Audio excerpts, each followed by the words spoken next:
আজকে আমরা মুরগি ভুনা করব, তার জন্য চুলা পেঁয়াজ দিয়েছি। পেঁয়াজটা লাল হলে আমি সব মশলা ছেড়ে দিব। পেঁয়াজটা আমার ভাজা হয়েছে, এখন দারচিনি, এলাচ, তেজপাতা দিয়ে দিচ্ছি, সাথে কাঁচামরিচটা আমি ভেজে ফেলেছি পেঁয়াজের সাথে। একটু পরে আমি আদা বাটা দিয়ে দিব।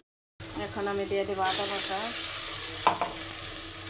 আদাটা ভাজা হলে আমি মশলা দিয়ে দেবো, হলুদ, মরিচের গুঁড়া, লবণ সব কিছু দিয়ে দেবো। এখন আদাটা ভাজা, আদা আমার ভাজা হয়ে গেছে। এখন আমি হলুদের গুঁড়া দিয়ে দেবো,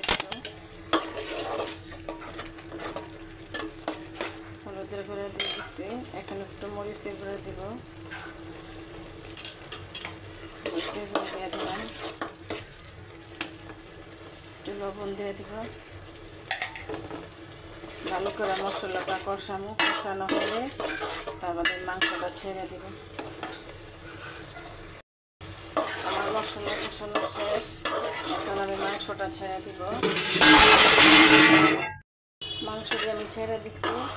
এখন ভালো করে কষানো হলে আমি পানি দিয়ে দেব। আমি মাংসের সাথে কয়েকটা রসুন দিয়ে দিব।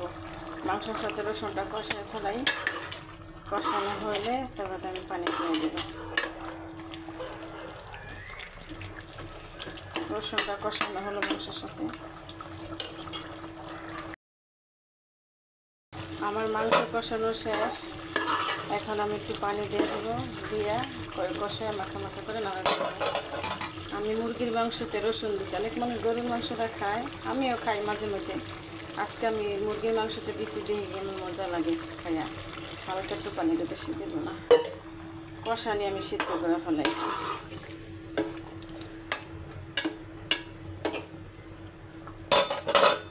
এখন হইলে আমি মাখা করে নামাই। আমার মুরগির মাংস রান্না শেষ, ভুনা হয়ে গেছে।